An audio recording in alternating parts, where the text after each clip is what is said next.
Yes, yes, ladies and gentlemen. I am your man, Anthony Smith, and I am sitting right here besides my main guy. Yo, P in the building. And us together, we make Chop It Up. Y'all know what it is. We appreciate y'all being here for season 2, episode 2, and it's going down. Today we bringing up something that is very near and dear to every videographer and photographer's hearts, you know, and it's the battle between when to get rid of. No, not really when to get rid of, but why they say the saying of marry the body. No, date the body, marry the lens. I didn't understand it for a very long time. So we're gonna give you guys our expertise on the subject. Right. I think the first obvious is the technology of lenses doesn't change. You know, it's when you buy that, like they haven't came out with no new glass to amplify a picture better than what it can be out of that lens. So Right. to me that's number one right there, where like camera bodies, there's new ones that come out all the time. The specs are raising, and the capabilities and everything about a camera body changes. That lens stays constant. Okay. So it's easier to make technological advances with the bodies, but glass is gonna be glass. Right. At the end of the day, you just ain't, You buy some good glass, it's going to be good glass. And that's why people still use vintage glass, because it has a certain look to it. You know what I mean? It's certain things that these lenses give off that you can't just replicate in Photoshop. And if you can replicate it in Photoshop, it's going to take some work. And it's much easier to just strap on some old school Leica from the 50s on, buy an adapter for a EF adapter for your Canon or whatever body you're using, and get that image straight out of camera. Me personally, I don't want to say the very first lens. The very first lens that I bought was the Nifty 50.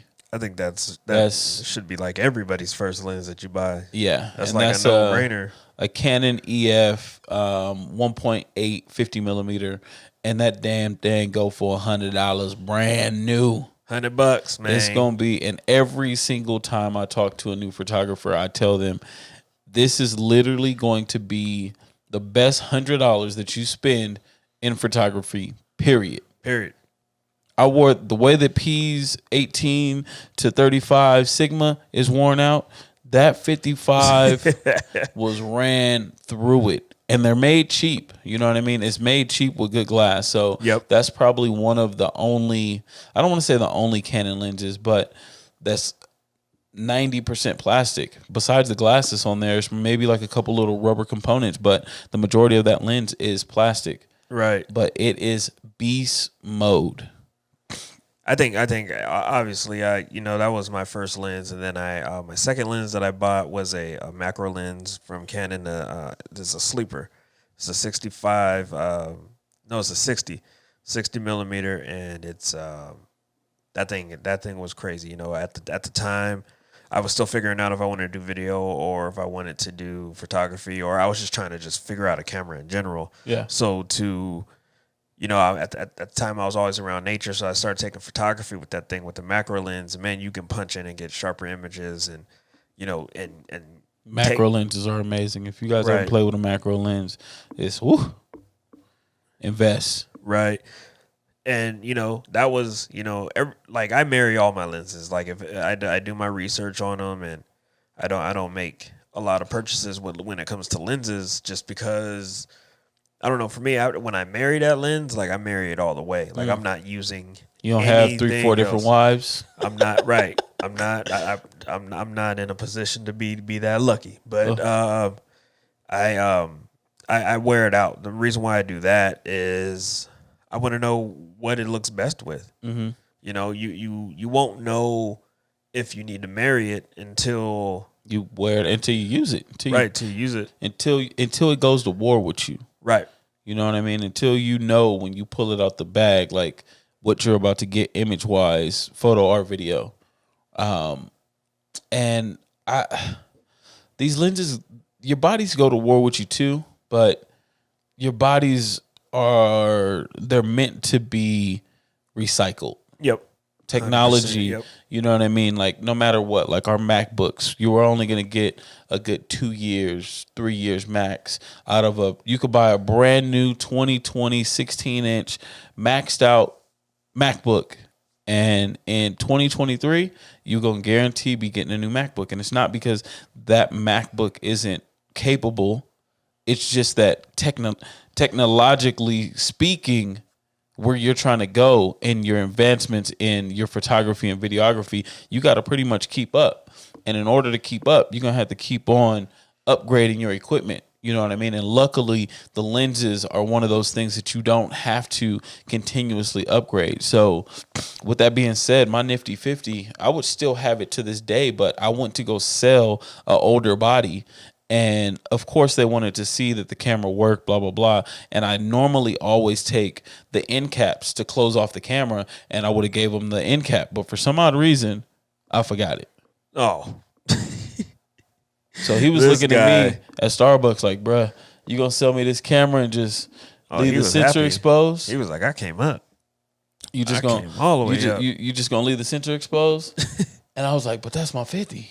He was like, nah, bruh, you gonna have to give I me done that. had that 50 for the past like 10 years. Like that thing done been everywhere with me. It literally stayed in my bag no matter what. And the Nifty 50 is small. It's a tiny little lens. You know what I mean? Yeah. So you could throw it in the bag and not even realize it's there because it's not taking up too much space. It's not like my 70 to 200 which was the very first big investment for a lens that I had shelled out. You know what I mean? And I didn't buy that lens brand new. That's another like good factor about lenses. If they're not scratched and the focus ring is holding up, buy them used. Right. Who cares? You know, if the little grip is coming off or whatever, that means it got some good wear. You know, it's broke in for you. You know what I mean? She ready to go. Right. That's what it is with like getting vintage lenses. I have a couple vintage lenses, and you know, I didn't really care about the cosmetics on the outside of it. Right. Like, did it? You know, if anything, I'm like, well, this dude used it. Yeah, You know, yeah. and there's a reason why it's worn out. Yeah. You know what I mean? So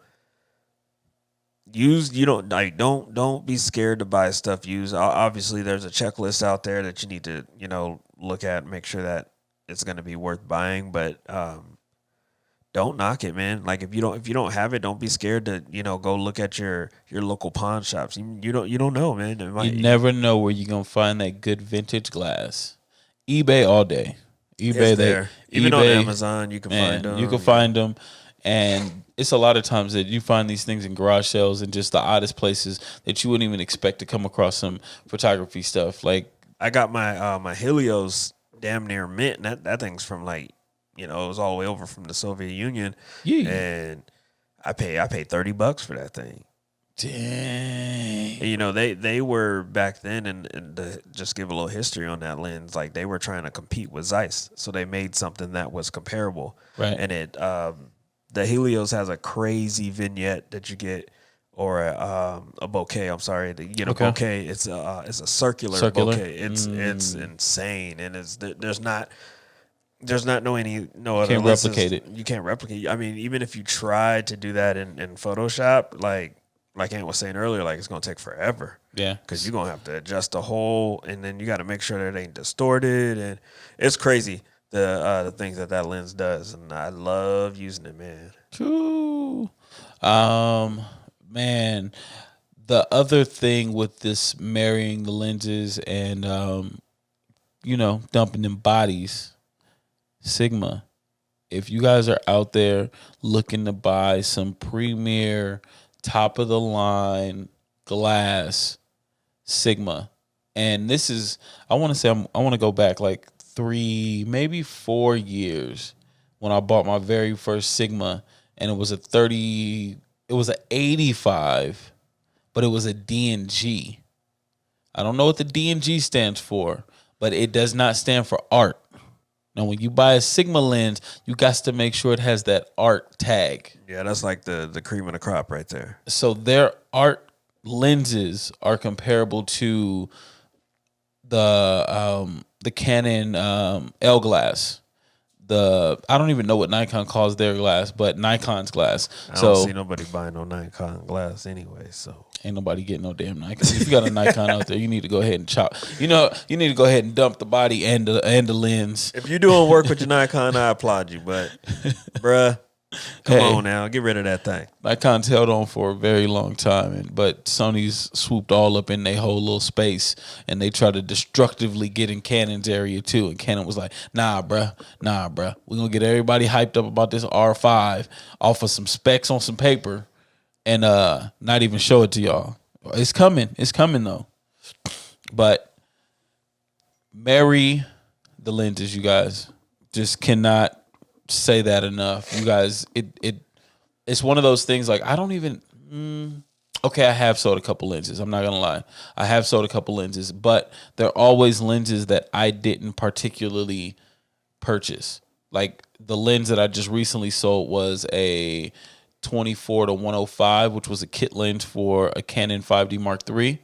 It wasn't a lens that I purchased. When I bought the camera, that was the kit lens that it came with. So and don't get me wrong, I tried out the lens, and for the scenarios that I needed those focal lengths, it just didn't have it.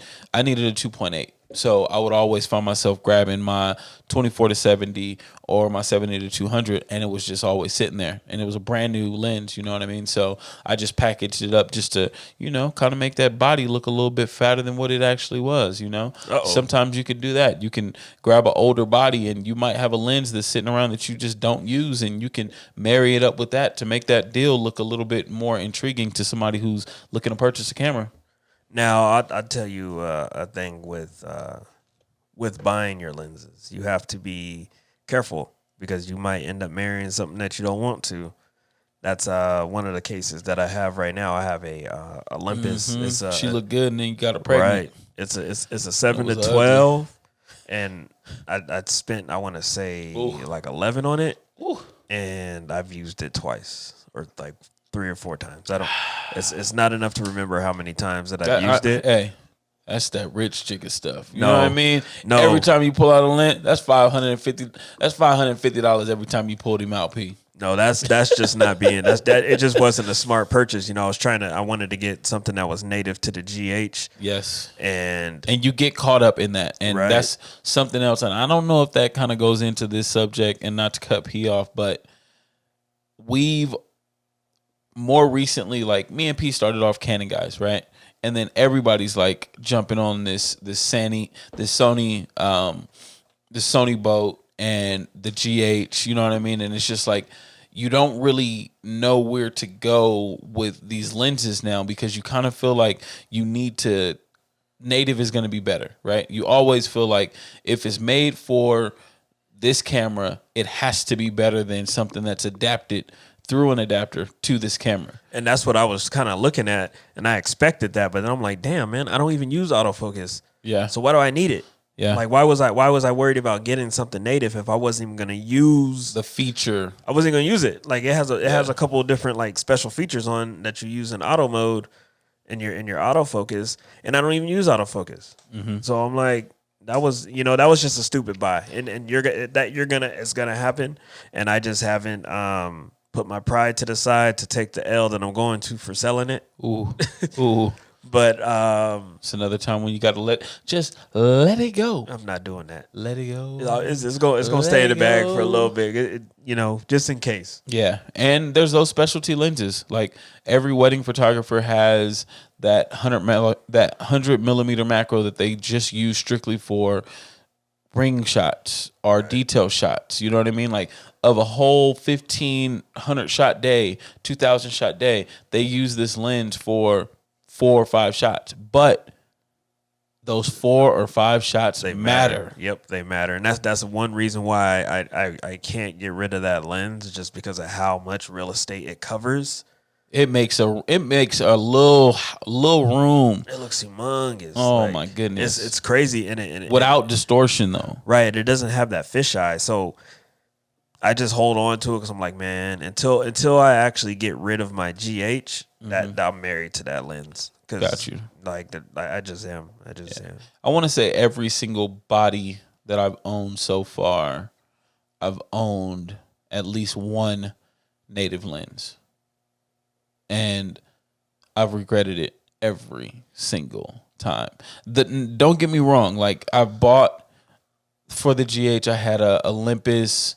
What was that Olympus? A 14 to like 28. It was something weird. It was like a 24 to 70 equivalent for the Micro Four Thirds. So I know I'm screwing some numbers up in there, but just so you guys can stay with me, the lens was dope, right? It was anybody who knows Micro Four Thirds lenses. They're super small, so it was a small setup, but it didn't have that ooh wee factor Yeah. when you shooting with it. Right. You know what I mean? And sometimes it's about the ooh wee. You know what I Yeah, mean? Like sometimes you're shooting video and you get sick of people saying, "Hey, could you take my picture? Right. Hey, could you take my picture?" Right. Like, Right. nah, I'm doing video. And it's like they hear you, but they still want their picture taken. Right. So you mean you can't take my picture? You figure it out. You get a lens where you can do both. This is a video camera. I'm not, you know what I mean? And a lot of times you can switch back and forth, but for the most part, you're shooting video. They're never going to see that photo. There's been times that I've just literally put the camera up and snap a shot, let them look at it on the back, and I have no idea how they're going to get it because I'm not shooting pictures for that event. I'm Right. shooting, you know what I mean? But I made that person happy. So they were drunk. They came over. They wanted a photo. They got a photo that they ain't never going to see again, but they got it. You know what I mean? Right. So you guys just do your homework on everything, especially when it comes to the lenses and the bodies, because this is where I want to say 80% of your money's going. You know what I mean? And I would say before you even purchase a lens, you need to understand what each focal length does. Yes. Or you're going to be buying a lens that you may not need Ever use. regardless. That's me. I do it all the time. You know, sometimes like for your style, like for my style, you know, I wear my Sigma out because of the style that I shoot is just in that focal length, you know. Funniest thing ever, and I did not think of this until right now sitting here with you. The most fun that I've ever had with any lens is that Nifty 50. And I've never bought a 50 millimeter 1.2. I've never bought the L lens. I've never bought a decent 50 mil. I've always had that cheap one and it got the job done. And now it's gone. And I have other workarounds, but I miss my 50. Man, you better go get that thing. Damn. Better go spend another $100. All this other money you be spending, boy. I know. Because I just can't see myself getting that 1.2.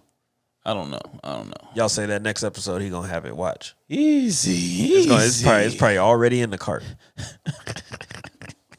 You know how I get down. You know what I mean? Right. We might have it. But with that being said, man, you guys re-listen to these episodes, man, because we're dropping gym after gym after gym, and we just wish that we had somebody who was giving us this information when we were getting into the world of videography and photography, and it could have saved us thousands upon thousands of dollars. Yep. Easily. Easy. So by you guys listening to these episodes, it's free. Chime in, share it, tell a friend, enjoy All that. all that. I'm your man Anthony Smith, Yo, P in the building. and this is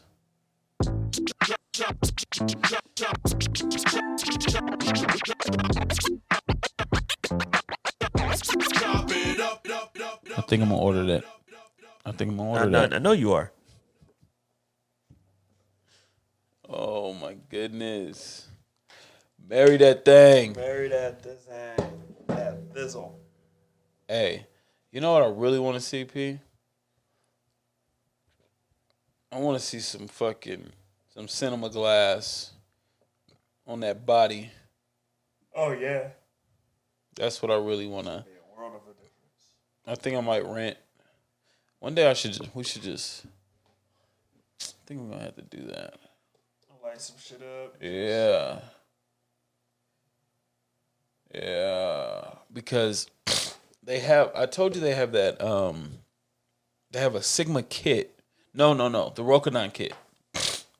You can rent the whole kit for like $200. It was like 200 or 250.